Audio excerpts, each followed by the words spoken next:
Oh, hello. I'm Adam Stanley. I'm the senior editor for this week's issue of Capital News Online. Walk with me. We've done a lot of very, very interesting things this year in Capital News. We've covered stories about Haiti, we've covered stories about the Olympics, and we've covered stories that the government has been doing at home and abroad. However, we have reached the end. A very sad moment for all of us here at Capital News, but we are all moving on to bigger and better things. However, we cannot move on to those bigger and better things without the final issue of the year, here at capitalnews.ca. Come on in. Let's see what we've got in store.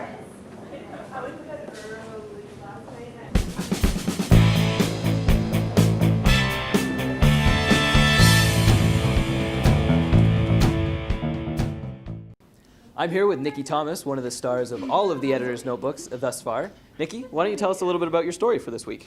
I did a story about a U.S. proposal to ban the international trade of polar bear parts and Canada's reaction to it. Let's go check out what Laura's doing in the radio room, working on the podcast for this week.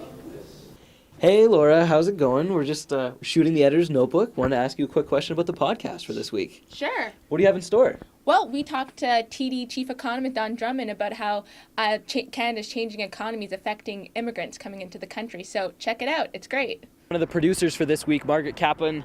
I don't know. What's she doing? Margaret, what are you doing? What are you looking for? I'm looking for sea lice. Sea lice? Yeah, some scientists say there's a sea lice problem out in BC that's affecting the salmon. Really? Is that what the story was on this week? Yes, it's quite fishy too.